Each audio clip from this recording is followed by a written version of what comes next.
morning children. Welcome back to English Honeycomb classes. We are doing unit number 2, A Gift of Chapels, written by Vasanta Surya, who is a Tamil writer. Proceeding further with the story. I had earlier briefed out to you that Mrudu is the main character of the story, and the story circles around that simple girl which is being brought up in Chennai. Right, children? Now let us see further what happens in the story. So Mrudu has gone to visit her cousins at Rukumani's place. Rukumani is her aunt. Mrudu crept up to the window. Lali was sitting a little distance away, awkwardly holding her violin and bowstring. So Lali was learning violin from the music teacher. You can see in the picture of a music teacher teaching violin to Lali, and cousins of Lali are watching hidingly, secretly from the window that how she is playing the violin. So proceeding further, holding her violin and bowstring, her elbows jutting out and her eyes glazed with concentration. So elbows are being jutted out. So elbows are seen outside as she is playing the violin. Then with glazed eyes of concentration, and it seems that Lali is concentrating in learning the violin. In front of her, with most of his back to the window, was the bony figure of the music master. Children, why the writer is saying bony figure? You can see in the picture, he is very lean, thin. So only bones are seen. He is just a skeleton. Right, children? But looking to the toes are very fleshy, as it is described by the writer. So he had mostly a bald head with a fringe of oiled black hair falling around his ear and an old-fashioned tuft. So the tuft of hair framed into an old-fashioned with some curls around, and the bald head. The head is bald with no hair. So he had a mostly bald head and falling around his an old-fashioned tuft. A gold chain gleamed around his leathery neck. Why does the writer say leathery neck? The neck has become so soft. The skin is hanging due to old age. The music teacher seems to be very old. So here the writer is describing the physical appearance of the music teacher. And a gold chain is gleaming around, shining around his leathery tuft. Then, and a diamond ring glittered in his hand as he glided up and down the stem of the violin. The stem of the violin, the main string, the main piece of wooden piece which holds the violin together. A large foot stuck out from beneath his gold-bordered veshti edge. What's the meaning of veshti, children? You can see in the glossary, that is a dhoti in Tamil. So those Tamilians, they wear the special dhoti, and the music teacher is also wearing the dhoti. You can see from the picture.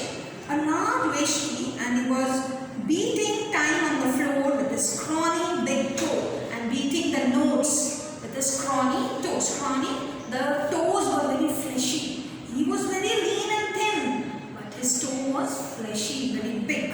He played a few notes. Lali stumbled behind him on her violin. Stumbled, playing very haltingly. She is playing, then again she halts, take a pause, again she plays, because she is still learning, children. Right? So she has not mastered the art of violin, but she is still learning. And unhappy, quite, Lali stumbled behind him on her violin, which looked quite helpless and unhappy in her hands. So as she didn't knew how to play the violin, she was playing with a pause. After regular intervals, she was taking a pause. What a difference the music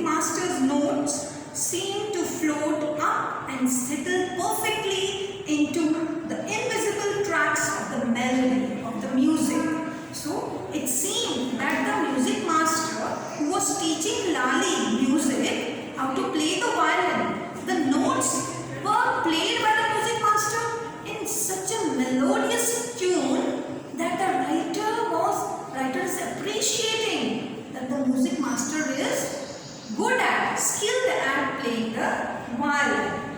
So, into the invisible tracks of the melody. It was like the wheels of a train fitting smoothly into the rails and whizzing along. So, the writer is comparing the notes of the music teacher with the rails. The train which is moving on the rails, which is perfectly fitted and does not move here and there. Doesn't move away from the path. Mridu stared at that huge berained hand moving effortlessly up the violin stem, making lovely music, children. So, you can see the berained hand.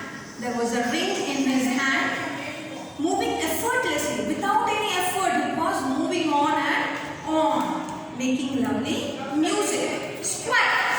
There was Lali derailing again. Lali was moving on, derailing. As such, the train moves away from the path, away from the track. Then what happens? There was Lali derailing again and again. After the pause, she was playing the music, playing the violin. Amma came away from the gate. Amma, oh, Ravi, send the beggar away, cried his mother from the back veranda, where she was chatting. So, she was chatting with Tapi. He has been coming here every day for the past week, and it's time he found another house to beg from, Pati explained to Tapi. So, as Rukumani and the grandmother, they were talking and chit-chatting, there came a beggar squatting up, walking in an ugly manner, and he entered the house of Rukumani. So, Rukumani is asking the grandmother to tell the beggar that you should go and beg from another house. It's since such a long time that you are coming to the same house to beg. Mridu and Meena followed Ravi out. The beggar was already in the garden. So these children, they saw the beggar and they followed him into the garden, making himself quiet at home. So the home was quiet after the children moved to the garden. He had spread his upper cloth under the neem tree and was leaning against its trunk. So, and he was leaning against the trunk as it was very shady under the tree. Apparently prepared to take a little snooze while he waited for the alms to appear. So, he came for begging. So, he was waiting that Rukumani will offer something to eat or something to drink. Go away, said Ravi sternly. My party says it's time you found another house to beg from. The beggar opened his eyes very wide and gazed at each of the children one by one. The ladies of this house, he said at last in a voice choked with feeling, are very kind souls. They are very kind souls, children. So with this, I come to the end of this video. In my next video, I will be doing the remaining